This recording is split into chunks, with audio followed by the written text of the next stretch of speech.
more productive path. And I also think it would have had strategic benefits in terms of trying to lessen Iran's role in the region as well. But I think that there was a feeling in Washington that they didn't want to reward Syria for what America saw as Syria's bad behavior. To me, that's allowing very short-term and tactical considerations to cloud your strategic view. If you could get a Syrian-Israeli peace treaty on the model of what we almost had in 2000, I think it would be enormously beneficial to American interest in the region. And so, yeah, I think that would be great. I'm a little less positive about the quartet, only because the Israelis just see the quartet as an international cabal to pressure Israel. You know, the Israelis are extremely sensitive about the EU, and they're sensitive about the UN and all these things. And that sensitivity shouldn't dictate American policy. I mean, the Bush administration worked through the quartet, although not very hard, right?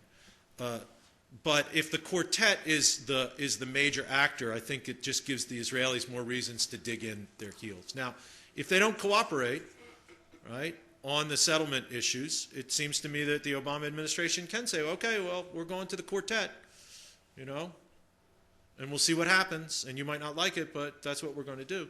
But I think that if we're talking about actual real progress, the Syrian track would be the place where maybe it could happen with some creative diplomacy. Okay, thanks, Greg. I have a question from Maria from the University of Exeter. It's better if you read it, if she's available. If she's available, then she could read her questions. That would be better.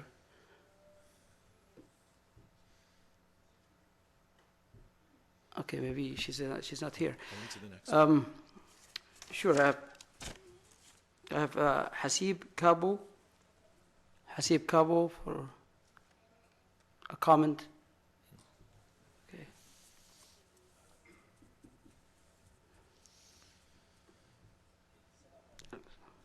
حسيب كابو من البوسنة والهرسك. بالنسبة لإيران وأمريكا، ليس للولايات المتحدة حق في فرض عقوبات على إيران بسبب مشروعها النووي، وإيران تؤكد أنه مشروع سياسي، أقصد سلمي وليس عسكري.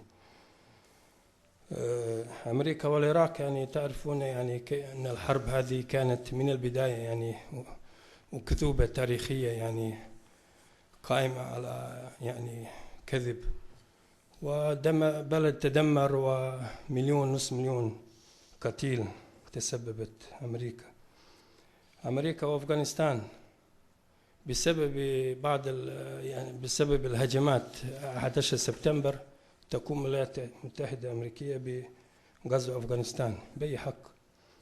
مجموعة من الناس قاموا بهذا، وكيف كانت ردة فعل؟ كذلك خسائر في أفغانستان يعني قد وصلت إلى مليون أو تجاوزت مليون، ناهيك عن 5 مليون مشرد. فأنت تقول أن سياسة أمريكا يعني مبنية على المصالح. نحن لا نرى مصالح، نحن نرى مظالم. يعني أين المصالح؟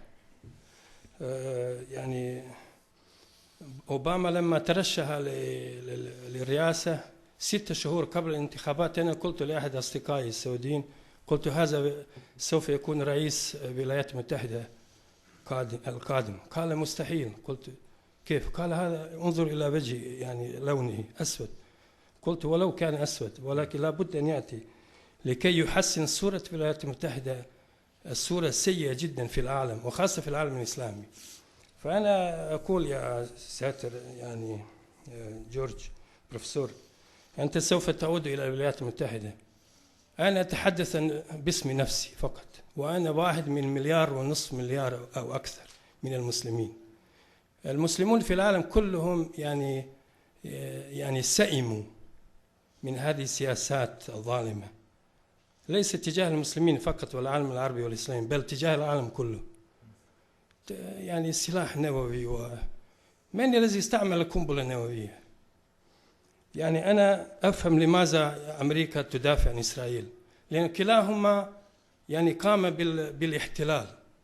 الرجل الأبيض أوروبي ذهب إلى أمريكا الشمالية والجنوبية وطرد السكان الأصليين، بل قتل الملايين منهم. فكذلك الإسرائيليين. اليهود ما كان لهم مشاكل مع المسلمين. اليهود والنصارى في العالم الإسلامي لهم حقوق، بل يعني هذا من ديننا حفاظ عليهم وإعطاهم حرية كاملة. يعني من الذي أنقذ المسلمين في إسبانيا وجاءوا إلى تركيا ثم جاءوا إلى سراييفو؟ يعني أنا عارف اليهود في سراييفو. لماذا جاءوا إلى سراييفو؟ لأن سراييفو كان تحت حكم العثماني، فهم وجدوا حماية تحت حكم إسلامي. أنا أريد منك أن تنقل يعني هذه الأحاسيس وهذه المشاعر إلى إخواننا هناك. نحن نحب أمريكا، لا نعادي أمريكا، ولكن سياسات أمريكا سيئة جدا، يجب أن تتغير بسرعة. أوباما لم يفعل شيء، تكلم كثيرا، ولكن سياسته في أفغانستان أسوأ من سلفه. وشكرا. وشكرا جزيلا، وأقدر تعليقاتك وشعورك، وفي نفس الوقت لا أوافق مع بعض النظريات وبعض التعليقات، ولكن أنا أعرف أن شعور من بين المسلمين في العالم ككل بالنسبة إلى الولايات المتحدة ليس جيدة، ولكن في نفس الوقت أعتقد أن من الضروري أن نفرق بين القضايا التي ترفعها.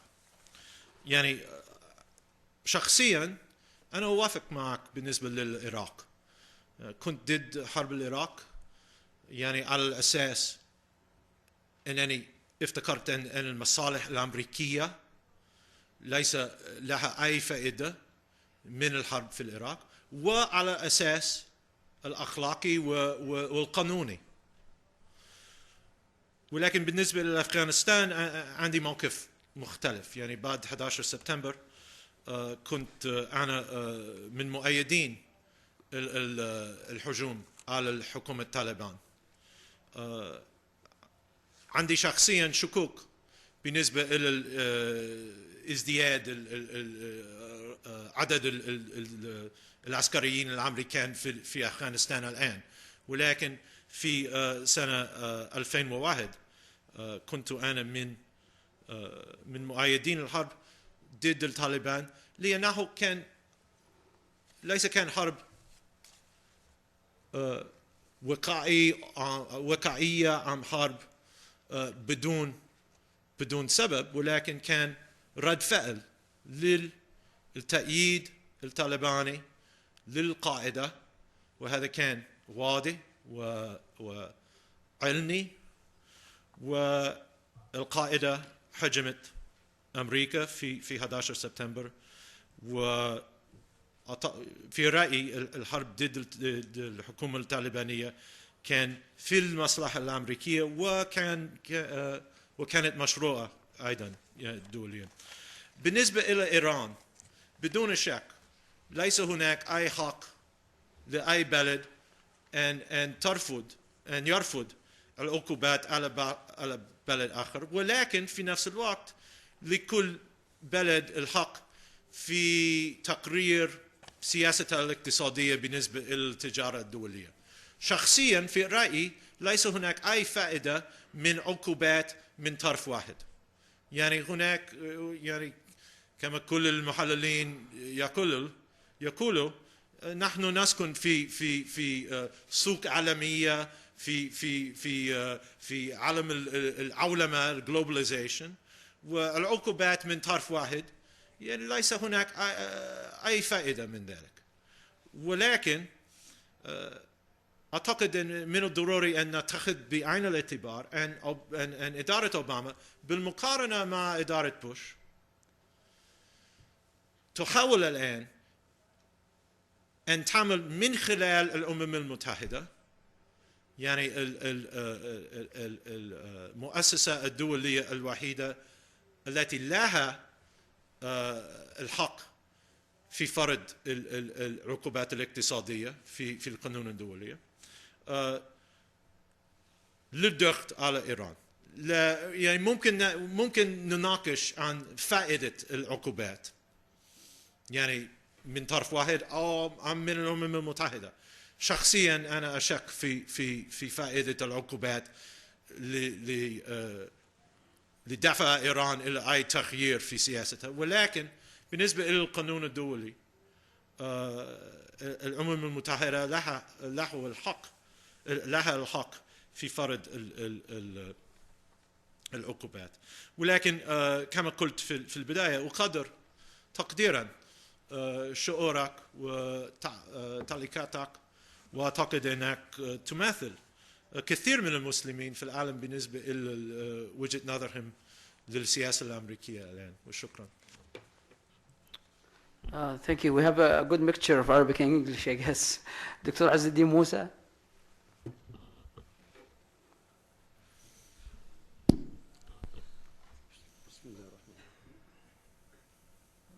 Thank you, Mr. Chairman. Firstly, I would like to thank King Faisal Center for Research and Islamic Studies for providing opportunities for us to meet such sound, frank, moderate opinions coming from the West. We came to know yesterday Professor Gregori goes at the Arab University, Naif Arab University for Security Sciences at the Faculty of Strategic Studies. He gave a good lecture. And with his moderity and scientific and objective analysis of the issues, he won us as friends at the end of the day. And today, he exemplified the same thing in analyzing the Obama administration and the Middle East. But with all openness and your sound opinion, there is a real problem. The image of the United States in the Arab world and the Muslim world in general is very bad and is the bottom. This gave rise to a number of problems in the relations between the Arabs, Muslims, and the United States, at least in the area of the Palestinian question, or better we call it the Arab-Israeli question. And really, we hope that Obama, with his good intentions, with the meager but important practical steps he took, people are hoping that he may do something. But I have been terrified by your comments that don't expect any serious change. You have mentioned it at the end of one of your comments, especially when it was raised by Dr. Mansour. My question is, what can we do to support this intention and this practical steps taken by Obama? I hope, I don't want you to tell me that we shouldn't listen to him, to the United States, as you have mentioned earlier. But what are the practical ways to help Obama to resist the internal traditional stance and to stem the pressures of the Zionist lobby in the United States?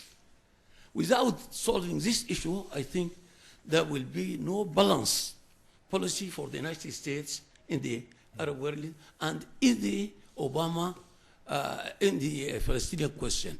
And finally, we hope that the intervention of the United States in trying to dictate certain policies for the others, especially in democratization, human rights. We have different views concerning all these things. We don't need dictation from outside about a specific scale of values to be imposed. Can we find any way for coming, we have at least a moderate and acceptable stand for both of us, Arabs and Americans or not? Right. Thank you. Thank you. I think that the official American position, of course, is what Arab states can do is make gestures toward Israel to make the Israelis feel more secure in moving toward peace with the Palestinians. I understand why Arab states and Arab governments don't want to do that. They feel that they give gestures and they don't get anything in return. And they say that we have the peace plan from King Abdullah, approved by the Arab League, on the table, and that's a pretty good step, they would say. And I understand that. And they have their own domestic publics to answer to, and I think that constrains them quite a bit, and understandably so, in making any kind of unilateral gestures to the Israelis. I don't think that there's much you can do in American domestic politics. There's not a cohesive Arab-American community in the United States that acts as a political force. And having foreigners intervene in domestic politics, as you said, when we tell you how to conduct your affairs on the basis of human rights and democracy, you don't like that. And of course, Americans feel the same way when outsiders talk to them about their domestic politics. I think there is something that Arab states can do. And I think that the most important thing they can do is to try to help bring the factions in the Palestinian community together. As long as there is this split between the West Bank and Gaza, between Hamas and Fatah, Palestinians have very little negotiating credibility. Now, I understand that the kingdom tried to do this back in 2007, tried to bring Fatah and Hamas together, unsuccessfully. But perhaps there is room now for movement on this front. I know the Egyptians are involved, but it seems to me that if there is going to be any hope of progress down the line, there has to be a unified Palestinian position for negotiation. And that's the thing, it seems to me, that Arab states can most fruitfully do right now, is work on the Palestinian side. Thanks. I have Maria, student from Exeter University. Is she available? Okay.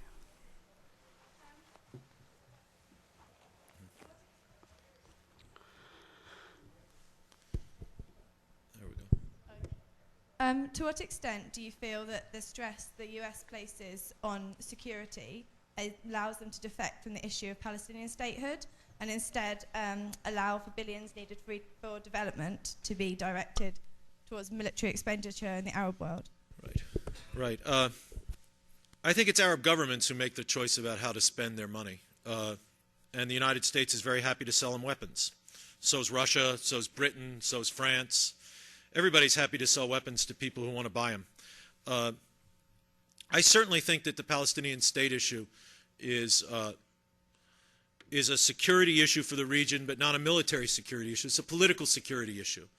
And the Palestinian state is not a military, no Palestinian state is going to be a military threat to Israel or to its neighbors, frankly. It will be small. It will not be very wealthy. It will be constrained by its geographical limits.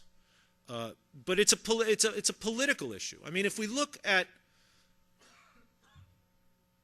the way this region is developed politically, right, and strategically, there's been an enormous amount of military force used here by Israelis, by Arab states when Saddam Hussein invades Kuwait, by the United States, by other outside powers, but particularly the United States. But look at how Iran is spreading its influence today. It's not through military power, right? It's not because the Iranian army has invaded Iraq or the Iranian army is occupying any other country, right? Iran has been able to spread its influence by establishing good political relations with political groups in states where the central government is weak. Iraq, where the United States, as a matter of policy, destroyed the Iraqi state. Not just the Iraqi government, but the Iraqi state. Right? Iran has been able to exploit that central government weakness to increase its influence. Lebanon, which for various historical reasons has never had a strong central government. Iran has been able to establish close political ties with Hezbollah and thus extend its influence into Lebanon. Palestine, where the Israelis, as a matter of policy in 2001, 2, and 3, basically destroyed the infrastructure of the Palestinian Authority. And what happened out of that? Hamas increased its role, won the election, and looked to Iran for support. It seems to me that the Iranians have extended their influence not through military power, but through skillful political strategy. And the United States has to recognize that. And I think all the powers in the region have to recognize that. Military power is not going to go away as an element of politics here. But we have to realize that there are other ways that influence can be spread. Thanks. دكتور أسامة كردي. شكرا دكتور محمد. Professor Gaz, I have a question and a challenge. The question is regarding Turkey. I have seen the Turkish name being used like it's never been used before. And where do you think Turkey's role is going in the Middle East? And the challenge is, I'm sorry, but I can't maybe understand or believe that the events in Iran, the turmoil, the political upheaval, the nuclear program, and the lack of progress on the Syrian front will not impact Obama's decision to withdraw from Iraq. I find that difficult to believe. Mm-hmm. It may not delay the withdrawal, but it may give it a different shape.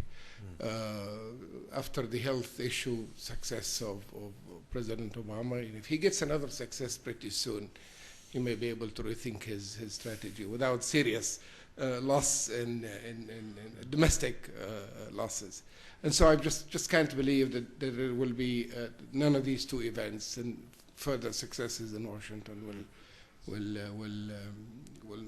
will impact Obama's decision as to the withdrawal in Iraq. Thank you. Sure. I think Turkey's role in the region is extremely interesting because it represents a historic shift. I mean, ever since the establishment of the Turkish Republic, Turkish foreign policy has been geared toward Europe, and culminating in the effort to enter the European Union. And I get the distinct impression that in the last 10 years, Turkish elites have said, you know, we've reached the end of this road. We're never going to be allowed into the European Union. We have an excellent economic relationship with the EU, and it's one of the major reasons why Turkey has been a booming economy, right?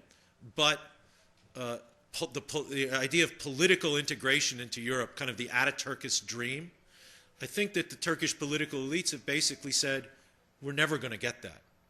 And so one sees this new activism in Turkish foreign policy here in the Middle East. Partially that's forced upon Turkey by circumstances. If Iraq falls apart, that has a direct strategic impact on Turkey, and Turkey has got to be involved in that.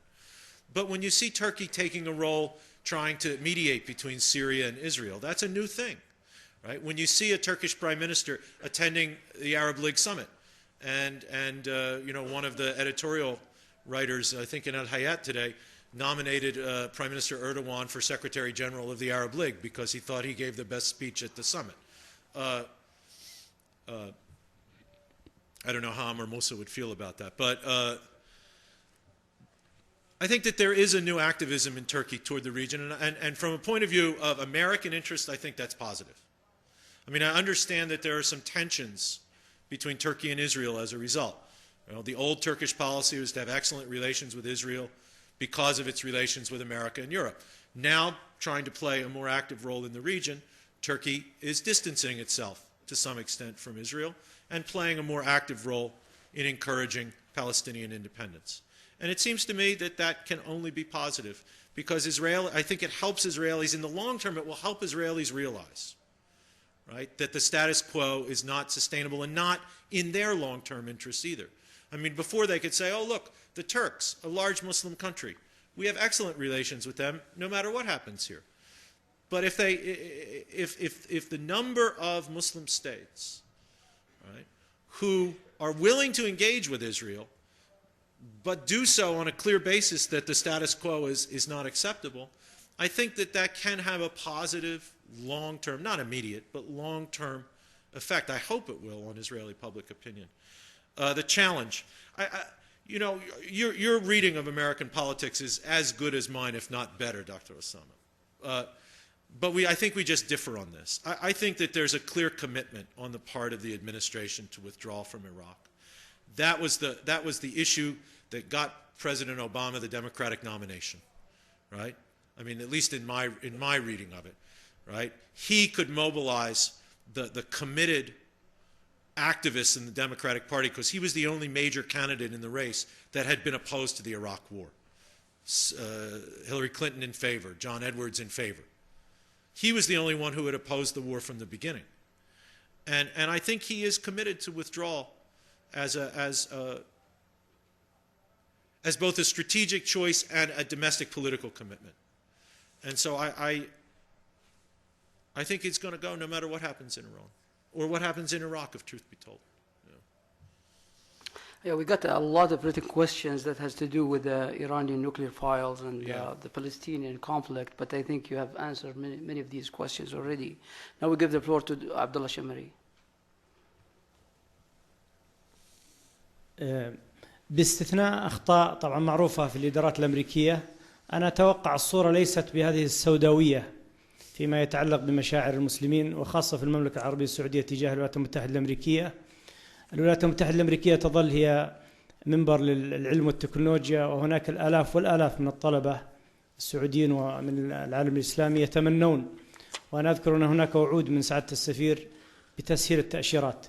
سؤالي عن العلاقات السعودية الأمريكية، هل تتوقع أن العلاقات السعودية الأمريكية تعافت وتجاوزت أحداث 11 من سبتمبر؟ ثم ما هي من وجهة نظرك وجود تنسيق أمريكي سعودي أكثر وتأثير ذلك على عملية السلام وخاصة في هذه المرحلة الصعبة جدا؟ شكرا. شكرا جزيلا. أعتقد أن العلاقات الأمريكية السعودية تحسنت كثيرا من الفترة المتواترة بعد 11 سبتمبر. الآن أسمع في واشنطن أن العلاقات بين الرياض وواشنطن في تعاون ضد الإرهاب من أعلى المستوى من أي علاقة ثنائية في تعاون ضد الإرهاب بين أمريكا وأي بلد آخر. وأعتقد أن برنامج ابتعاث الطلاب السعوديين إلى أمريكا هذا دليل على الالتزام الملك عبد الله في استمرار وتحسين العلاقات بعد الفترة الصعبة بعد 11 سبتمبر. طبعا بعد الحادثة مباشرة كان هناك كثير من الشعور المعادية في أمريكا ضد المملكة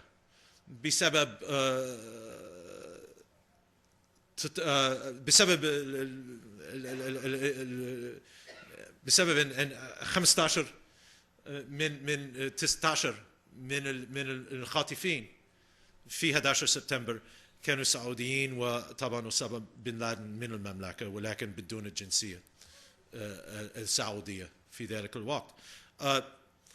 ولكن أشعر وألاحظ الآن انخفاض هذا الشعور المعادية العدوية إلى السعودية من بين الرأي العام الأمريكي. هذا كان للفترة مؤقتة، والآن أعتقد أن العلاقات الأمريكية السعودية رجعت إلى الفترة قبل 11 سبتمبر، يعني بالتعاون في كثير من الموضوعات، بالبعض التواتر عن بعض القضايا مثل القضية الفلسطينية، ولكن على العموم علاقة ثنائية جيدة جدا.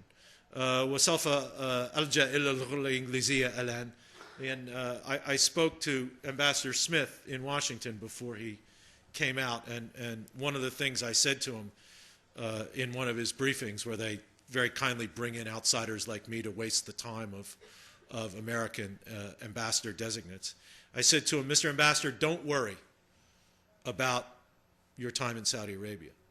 No matter what you do, you can't mess up this relationship. Because if 9/11 didn't mess up this relationship, nothing any American ambassador can do can mess up this relationship. And I think that's true. And he hasn't done anything to mess it up.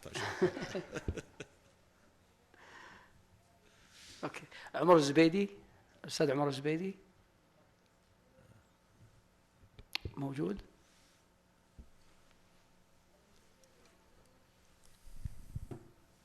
عمر الزبيدي BBC. الكلمة رائعة والحديث جيد، لكن هناك مشكلة تتكرر. I believe I'll say it in Arabic. Okay. أظن هناك مشكلة تتكرر يعني في الخطاب الأمريكي. الخطاب الأمريكي الذي نقرأه في الواشنطن بوست هو يتكرر الآن. هذا الخطاب هو المشكلة الحقيقية في هذا الخطاب، هذا هو المشكلة الحقيقية بين العرب والولايات المتحدة. الخطاب الأمريكي يتحدث عن المنطقة كأنه مالك للمنطقة، يتكلم عن وضع قوات أمريكية في كردستان لتحقيق استقلال كردستان. بالنسبة هذا يخالف السياسة السعودية. السياسة السعودية الحفاظ على العراق كدولة واحدة. الخطاب الأمريكي هو الذي يساعد تنظيم القاعدة على تجيش الشباب. الخطاب الأمريكي يعزز بفعل تدميري بعمليات عسكرية. أظن أن هذه المشكلة أساسية يعني، ويصعب علاجها، لأن الخطاب الأمريكي هو ينقل فكر، يعني ينقل نظرة. أنا أقدر يعني أصفها بأسلوب كاريكاتيري، أنه شاحنة ترك كبير يحاول الدخول في شارع هناك سيارات صغيرة، فبالتأكيد سيحطمها يعني.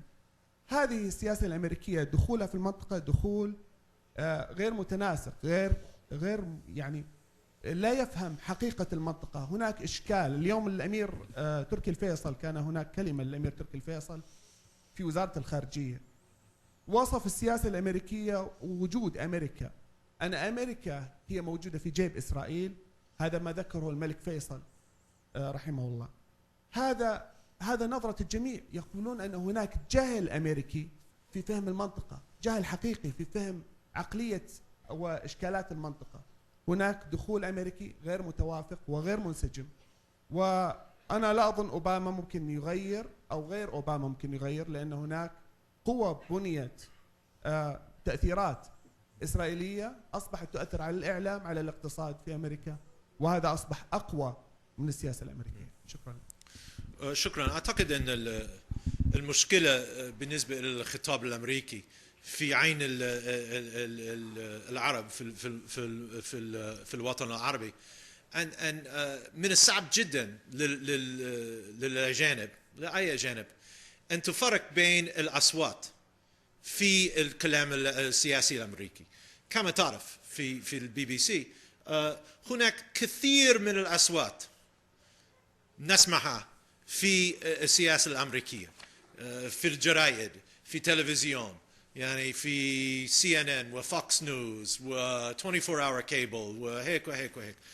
وأعتقد أن خاصة في الوطن العربي هناك من حين لآخر، أعتقد أن كثير من المحللين والمواطنين العرب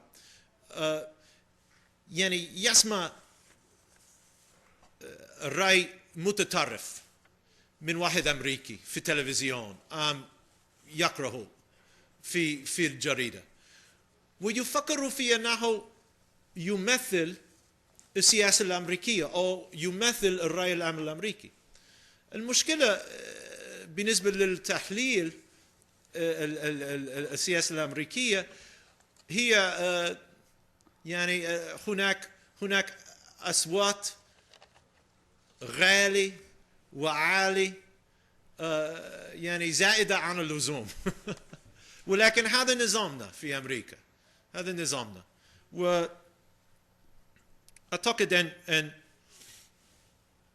كما قلت هناك جهل في أمريكا بالنسبة إلى الواقع في الشرق الأوسط، ولكن في نفس الوقت هناك سوء الفهم في الوطن العربي للواقعية السياسية الداخلية في أمريكا الآن. ولذلك أعتقد أن من أهم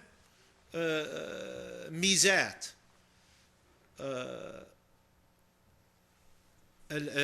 السنة العشرة الماضية هو تأسيس مراكز للدراسات الأمريكية في كثير من الجامعات في الشرق الأوسط، يعني في الجامعة الأمريكية في بيروت، في الجامعة الأمريكية بالقاهرة، في جامعة البحرين، وفي جامعات أخرى. الآن هناك يعني مراكز متعلقة بالدراسات الأمريكية لتحسين الفهم في الوطن العربي للواقعية الأمريكية، وإن شاء الله سوف يؤدي إلى أكثر من المحللين العرب يعرفوا جيدا النظام السياسي الأمريكي ويستطيعون التفريق بين الأصوات المتطرفة ليس لها ثقل وليس لها تأثير والأصوات المهمة. وكما قلت هناك بدون شك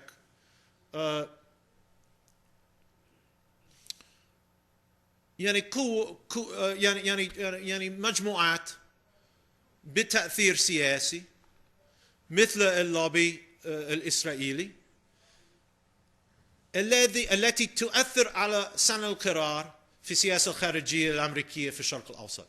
ولكن وأنا أعترف بذلك، وهذا الواقع. يعني ليس من الفائدة أن على أي أمريكي أن ينفى ذلك. هذا الواقع بدون شك.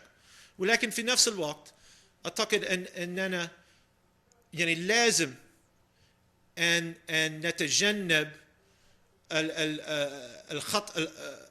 الأخطاء الأخرى من الطرف الآخر، ونقول أن كل السياسة الأمريكية في الشرق الأوسط في يد اللوبي الإسرائيلي. اللوبي الإسرائيلي له تأثير وله ثقل، ولكن في نفس الوقت هناك عوامل أخرى تؤثر على صنع القرار في السياسة الأمريكية في الشرق الأوسط. ومن حين إلى آخر توازن القوة بين هذه العوامل تتغير، ولازم نحلل يعني بالدقة كل فترة وكل قضية لنفهم ما هو العوامل المهمة التي تدفع السياسة الأمريكية في الشرق الأوسط في ذلك القضايا وفي تلك القضايا وفي الفترات المختلفة. وشكرا. البروفيسور. شكرا.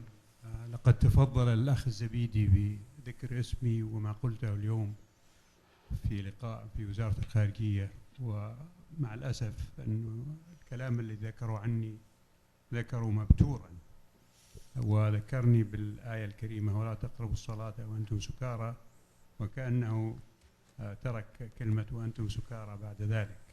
صحيح أنا ذكرت ما نسب عن الملك فيصل بأنه سئل من قبل صحفي إن كان قال أن إسرائيل في جيب الولايات المتحدة، وكان رد الملك فيصل الله يرحمه حسب كلام المؤرخ هذا أنه حاشا، أنا قلت العكس.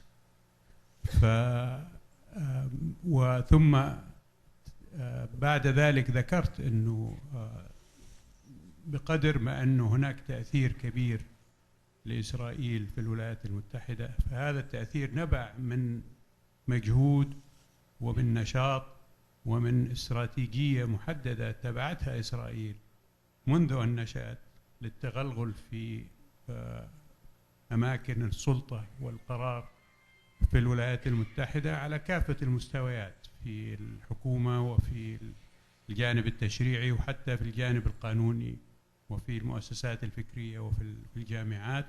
ولمت العالم العربي بأنه ليس لديه استراتيجية مشابهة للاستراتيجية الإسرائيلية لتوسيع النفوذ والتأثير على سياسة الولايات المتحدة. كما ذكرت أنه في أحداث محددة كما ذكرها الدكتور جريجوري كان للولايات المتحدة رأي صارم وقاسي وفعال في تأثير سياسة إسرائيل، واستشهدت بما حدث بعد حرب السويس عام 56 في سحب القوات الإسرائيلية من سيناء، ثم في أمور أخرى من ضمنها مؤتمر مدريد وكيف تم ذلك وإلى آخره. فحبيت أوضح كلامي لكي لا يؤخذ مبتورا كما ورد على لسان الأستاذ الزبيدي. شكرا. بدون تعليق. سمو الأمير قال كل الأشياء الضرورية. Okay. We have like a few minutes left, and I have a couple of questions myself. I think it's fair to reserve maybe the last minutes for me, if you don't mind, Greg. This is your meager payment for your services tonight. There was a paper highly circulated. It's originated from Hoover Institution and published in Policy Analysis by two gentlemen. One of them is, I guess, Shadi Hamid, and the other guy is Stephen Brook. And that paper, the title of the paper was Promoting Democracy to Stop Terrorism in the Arab Countries. And I guess you were quoted in that paper as well. Did you? I was attacked in that paper. Yes. What do you concur with that paper, the conclusion of that paper?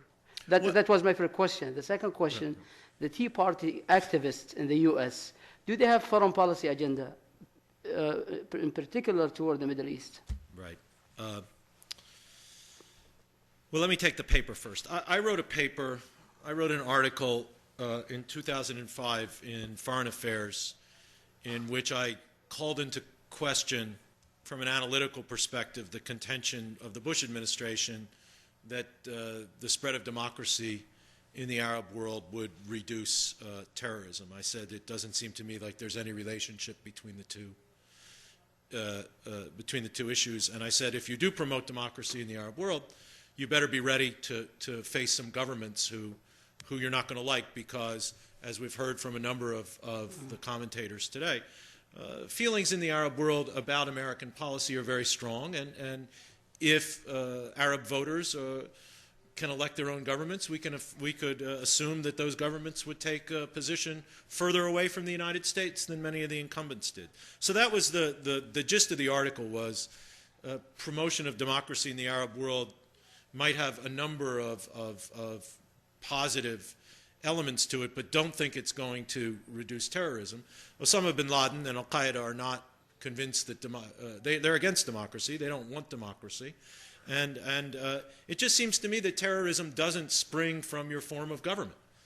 If democracies didn't produce terrorists, there wouldn't be a memorial in Oklahoma City to the people who died in the blowing up of the federal building there, because I forget the guy's name, David Koresh, I think.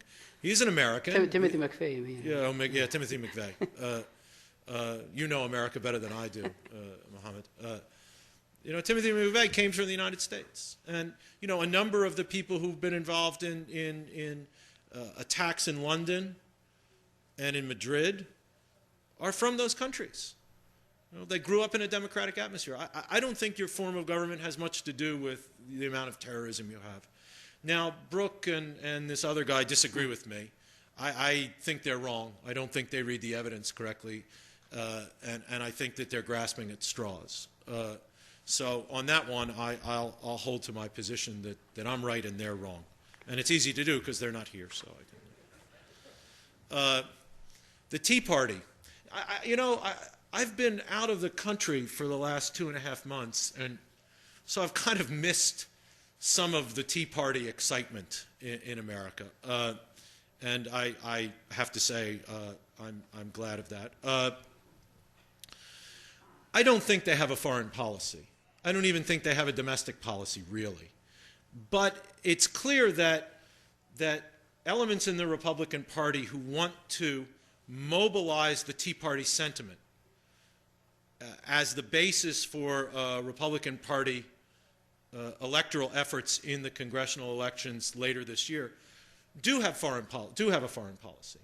And that foreign policy is the neoconservative foreign policy. Many of these people are tied to the Christian right, which has a very particular position on Middle East issues, particularly Israeli-Palestinian issues. And so while I don't think that the Tea Partiers have a foreign policy, I do think that they are being mobilized by people who do have a foreign policy, and one that I disagree with on the Middle East. I disagree with their domestic policies too, but that's a different story.